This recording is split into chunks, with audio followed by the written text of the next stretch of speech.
Caros amigos da Associação Espírita Chico Xavier, é uma alegria mais uma vez estarmos aqui para refletirmos sobre os ensinamentos do Cristo à luz da doutrina espírita.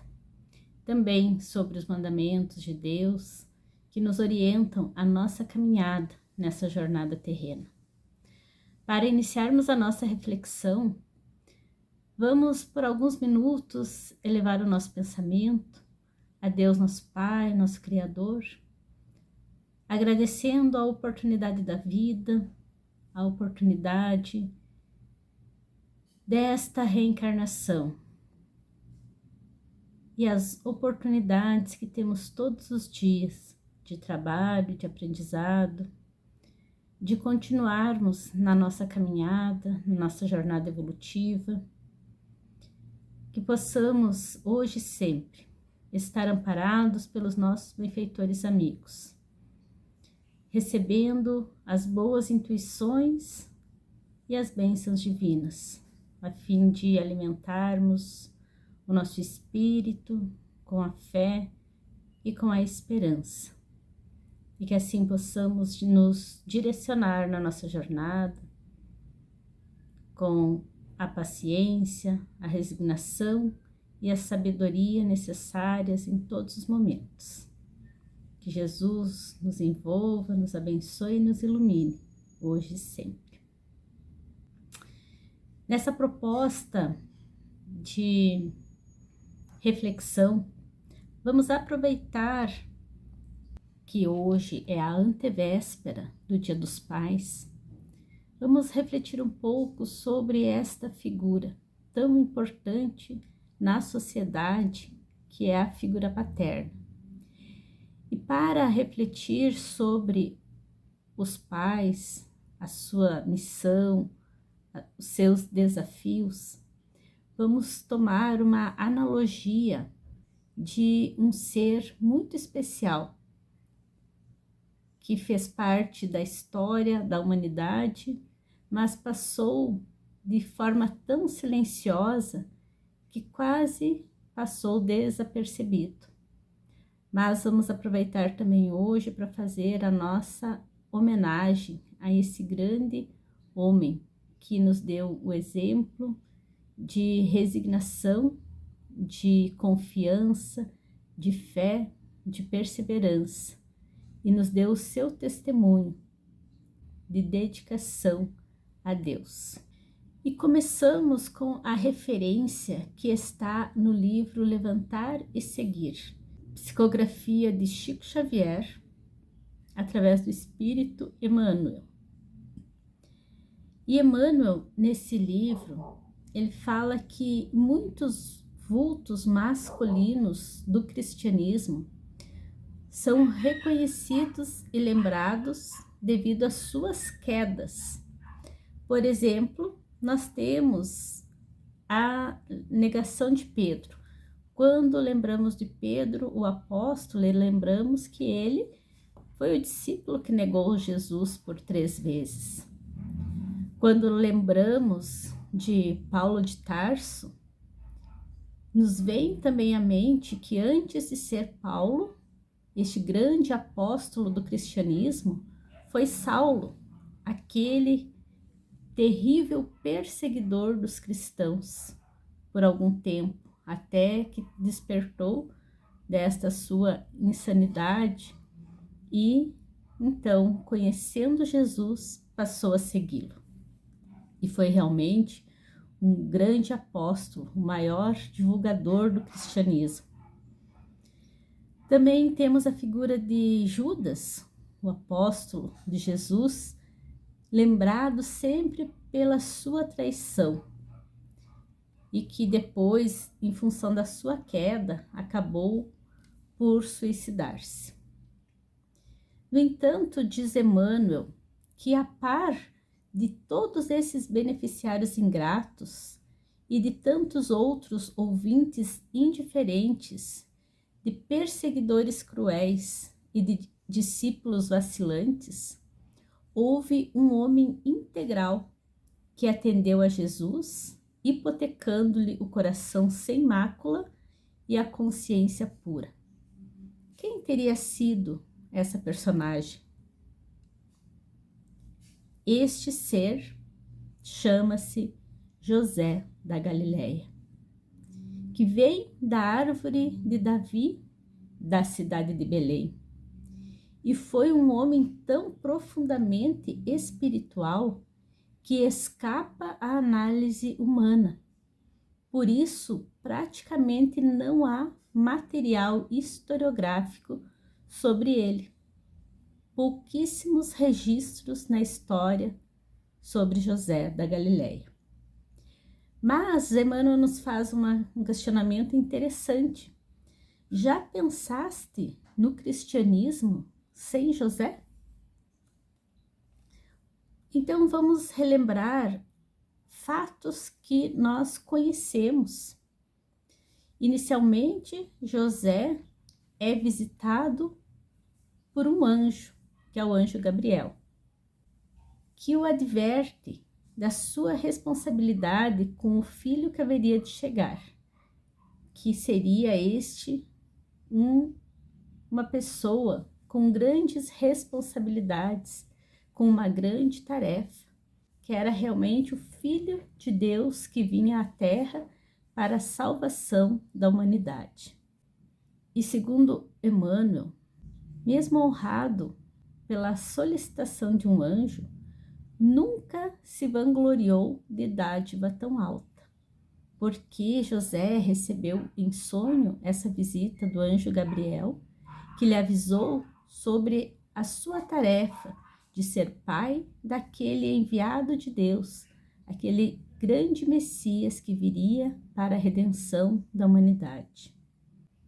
Tanto não se envaideceu, não se vangloriou, como atendeu sem vacilações às exortações dos espíritos superiores. Bondosamente e resignadamente, ele compreendeu aquilo que os espíritos lhe solicitavam e fez tudo conforme as orientações. Era também um homem justo com os deveres da terra e cumpriu esses deveres, principalmente com as autoridades, que determinando que as famílias se dirigissem à cidade de Belém para o recenseamento de César, ele pega a sua esposa Maria, que já estava com a gravidez bastante adiantada, e se dirige para Belém. E lá todos nós conhecemos a história daquele casal que, necessitando de um pouso, principalmente porque Maria já estava em trabalho de parto, vão de estalagem em estalagem buscando um local para repousar e para atender a este nascimento. E o único lugar que conseguiram encontrar para repousar e para que Maria tivesse o seu bebê foi uma estrebaria que alguém lhe ofertou, e ali entre os animais e repousando numa manjedoura, Jesus teve o seu primeiro berço, nos mostrando a humildade e nos ensinando que não importa de onde nós saiamos, o que importa é que a gente saiba cumprir a nossa missão.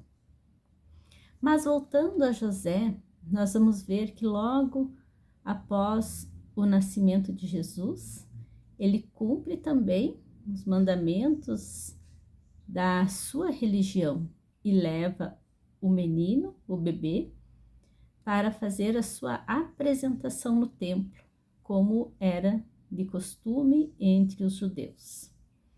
Contam os historiadores que estava no templo Simeão como sacerdote.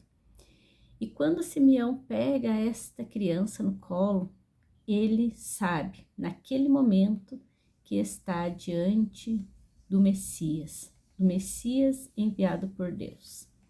E ele diz: agora eu já posso morrer, porque meus olhos já viram a salvação do mundo. Mesmo diante de todas essas profecias, José soube continuar a sua missão de protetor e provedor da família, como se espera de todo pai, de todo homem, que diante do nascimento de um filho se preocupe com esta proteção e com os recursos necessários para prover esta família. Logo depois desta apresentação, há a terrível determinação do rei Herodes de que fossem mortos todos os meninos menores de 2 anos, porque objetivava ele exterminar com este tal rei que teria nascido e que ele soube da notícia através dos reis magos. Não sabendo quem era este rei nem onde ele estava, então ele faz essa determinação, porque teme perder o seu trono. Então, diante deste perigo, José mais uma vez recebe a visita do anjo para lhe alertar que o menino corria perigo e que eles precisavam fugir para o Egito e lá permanecer o tempo necessário para que cessasse esta ameaça de Herodes. E José fielmente assim cumpriu. Pegou Maria, pegou o menino Jesus e foi para o Egito, permanecendo lá até que o anjo lhe disse que poderia voltar. E então eles voltam para Nazaré, onde Jesus cresce até o começo do seu ministério. Vamos ver então que José atendeu todas as ordenações humanas, tanto no templo como no lar. Certamente que auxiliou nos cuidados desta criança, desde o seu nascimento, auxiliando Maria na criação deste menino especial para a humanidade. Foi também José que ensinou a Jesus as primeiras letras, a ler as escrituras sagradas, a refletir sobre os mandamentos de Deus, pois esta é a missão dos pais: ensinar os filhos, dar o exemplo, conduzi-lo a Deus através do entendimento, da religiosidade, muito mais no coração do que nas práticas exteriores. Mas é necessário dar o exemplo. Há algum tempo, uma rádio divulgava uma campanha que dizia: não mande seu filho à missa, vá com ele. Então, esta campanha reflete a necessidade do exemplo de todos nós. Às vezes nós vamos na casa espírita e não levamos os nossos filhos, ou mandamos os filhos na evangelização, mas não participamos da casa espírita. Então é incoerente. Precisamos fazer do nosso lar um templo de oração, cultivar o hábito do evangelho no lar, que é este momento semanal de reunião com a família, em torno do evangelho, com um copo d'água, com um horário pré-determinado, onde nós fazemos uma breve prece, uma leitura e comentamos a respeito da leitura realizada, concluindo posteriormente com uma prece para finalizar. O Evangelho no lar é um momento riquíssimo de união e proteção da família, que precisa ser cultivado.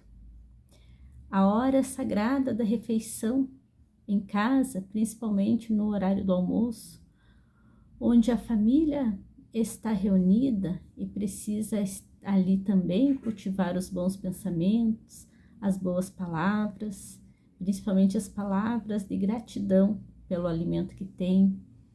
E todo este exemplo, ele vai partir de pai e também de mãe. Ele precisa ser exemplificado, a prática da caridade, a prática do bem em todos os momentos, da honestidade, da solidariedade. Então José também ensinou a Jesus o seu ofício de carpinteiro, porque era prática entre os judeus de que todo judeu precisaria ter uma profissão.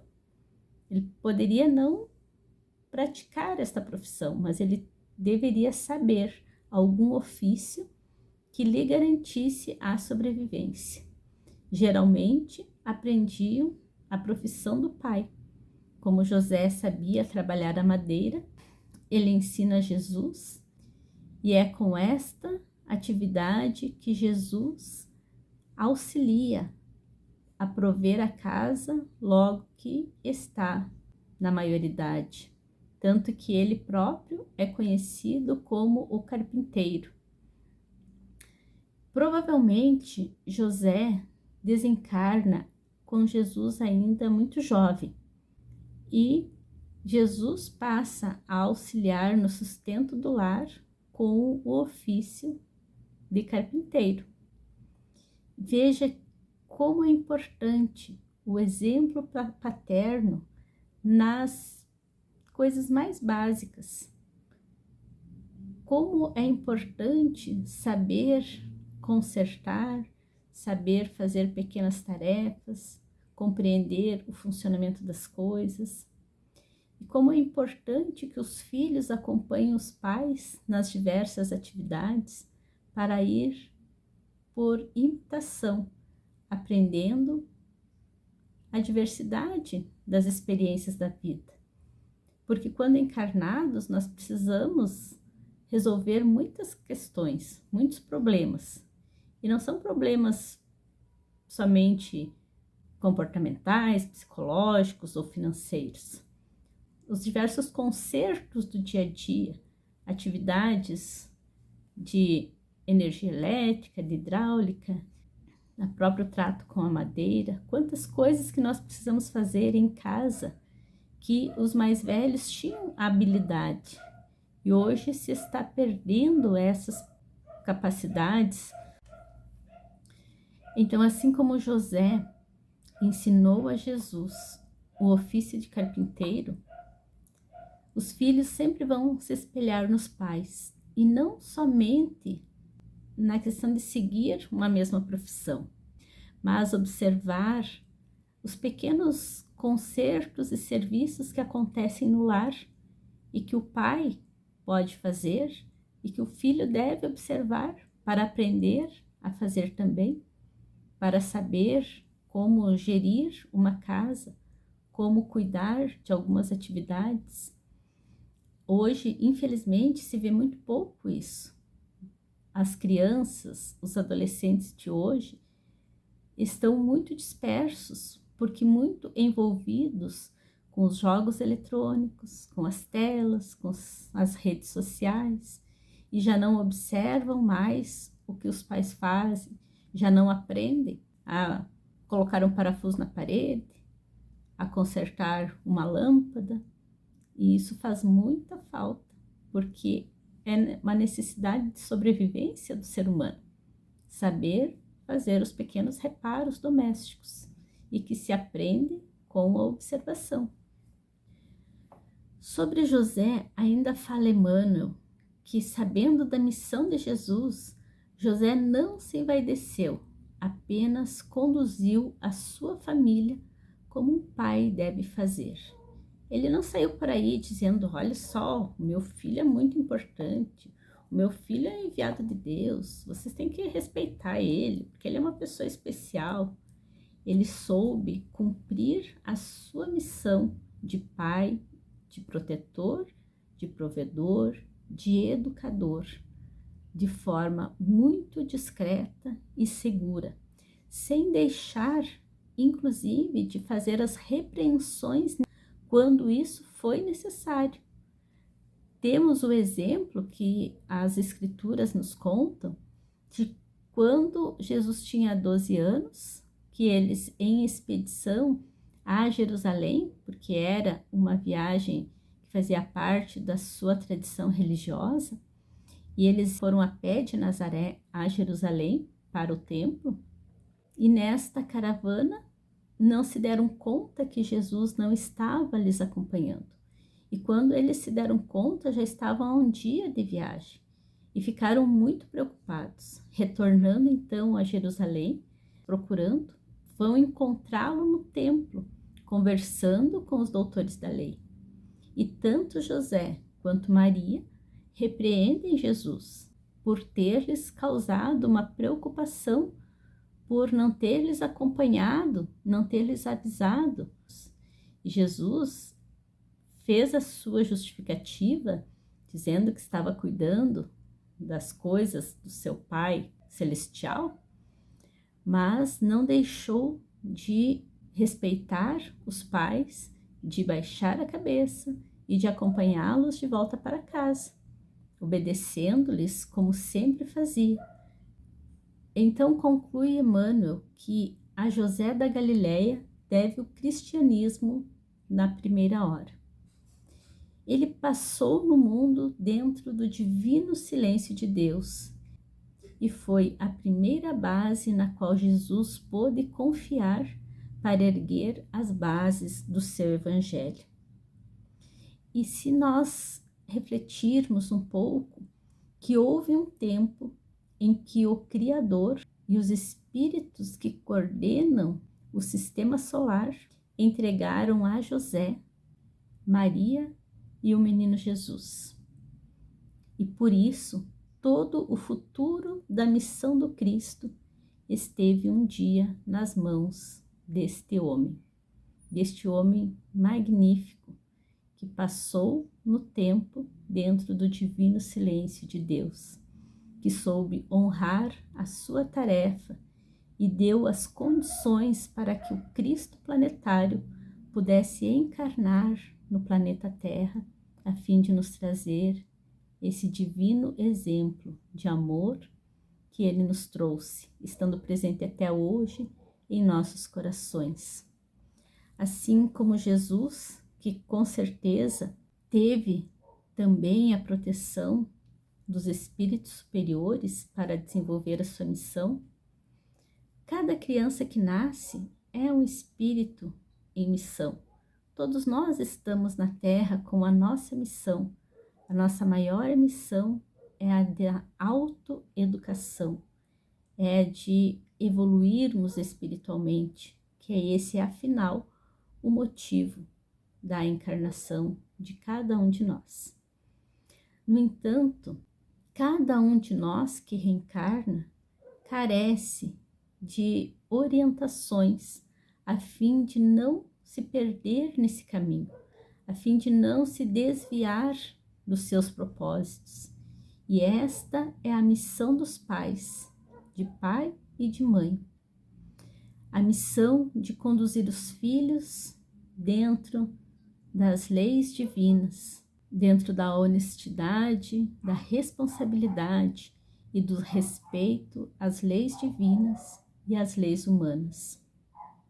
E finalizando a mensagem, diz Emmanuel: visualizemos a figura do pai que deve encaminhar o seu filho, dando-lhe educação, ensinando-lhe o respeito às leis de Deus, suprindo o lar do pão material e cumprindo o seu papel de protetor da família. É isso que se deseja, é isso que se espera a todo aquele que recebe no mundo, pelas bênçãos de Deus, um filho para criar e para educar. Esses espíritos que vêm do mundo espiritual, necessitando de quem os oriente, os ame, os entenda e os guie nessa jornada terrena. Por outro lado, também conclui Emmanuel que Jesus, dando-nos o exemplo de como devemos nos comportar perante a autoridade paterna, cumpriu com a obediência que devia a seu pai, inclusive aprendendo e ajudando na carpintaria. Então, assim como José nos dá esse exemplo de pai cumpridor do seu dever, Jesus, o Cristo planetário, também nos dá o exemplo de como um filho deve proceder com o seu pai. E nesses tempos tão tumultuados em que nos encontramos, onde há uma campanha muito grande pela destruição dos valores da família, dos princípios morais que de todo tempo fizeram parte da humanidade, precisamos estar atentos e zelar por esta grande instituição chamada lar.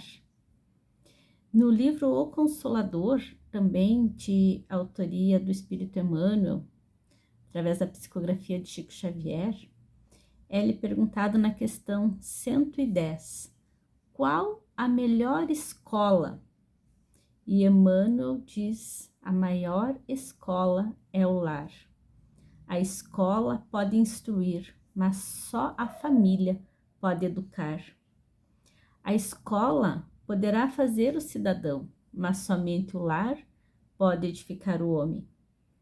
A tarefa de cristianização consiste em iluminar as consciências para que o lar se refaça e novo ciclo de progresso espiritual se traduza entre os homens para a nova era da humanidade. Estamos entrando em um novo período, uma mudança de categorização do planeta Terra, conforme as informações da espiritualidade. Estamos avançando de mundo de expiações e provas para um mundo de regeneração, que é um mundo mais feliz, onde aqueles espíritos que o habitam já não mais pensam em fazer o mal. Por isso, a cada geração, cada espírito que nasce é um espírito melhorado, porque esta é a lei do progresso. E para auxiliar nesta transformação para um mundo melhor, nos dizem os espíritos, através de diversas obras recebidas pela psicografia, principalmente do nosso saudoso Divaldo Pereira Franco, através do espírito Manuel Filomeno de Miranda, na série Transição Planetária, que para auxiliar este movimento de transformação, muitos espíritos de escola estão encarnando na Terra, espíritos luminares que vêm com missões grandiosas de auxiliar neste desenvolvimento, de auxiliar nesse upgrade da humanidade terrena. Mas esses espíritos, para cumprirem a sua missão, carecem de famílias que os recebam, que lhes aceitem e que lhes orientem nesta primeira infância, a fim de que eles tenham as bases necessárias para cumprir a missão que se propuseram. Assim como Jesus teve a sua base com José e com Maria. O trabalhador e médium espírita José Raul Teixeira, uma das oportunidades que esteve em Passo Fundo fazendo conferências, ele refere que tem-se ouvido que espíritos luminares estão reencarnando. E onde estão esses espíritos? Então ele faz uma referência preocupante, que muitas vezes o espírito vem com uma tarefa importante na sua comunidade, na comunidade ou na família em que ele encarna, mas buscando obstaculizar este progresso, acontecem interferências maléficas que fazem com que esta família se desestruture, se desajuste, caia nos vícios, nos divórcios que hoje são muito comuns, desestruturando a família e causando o desencaminhamento daqueles que deveriam seguir por um caminho seguro, a fim de poder cumprir a sua missão, acabam sendo perturbados por situações de conflito entre pai e mãe, que não conseguem encontrar o equilíbrio num lar amparado pela proteção, pela oração, pela vigilância dos pensamentos, e acabam se fragmentando, prejudicando o desenvolvimento desses seres e alterando uma ordem importante nesse processo de evolução. Então estejamos atentos aos apelos que a sociedade faz, que hoje buscam desencaminhar tantas mentes, a par desta necessidade que temos de cuidar e amparar os filhos que Deus nos concede. Também precisamos ter em mente os nossos deveres como filhos perante os nossos pais. E aí nós vamos lembrar do 4º mandamento da lei de Deus: honrarás o teu pai e a tua mãe, para teres longo tempo sobre a terra que o Senhor teu Deus vos dará. Mas talvez alguém que esteja nos assistindo possa pensar: mas você não conhece o pai que eu tive, um pai que não cumpriu com os seus deveres, então como que vou amá-lo nesse momento?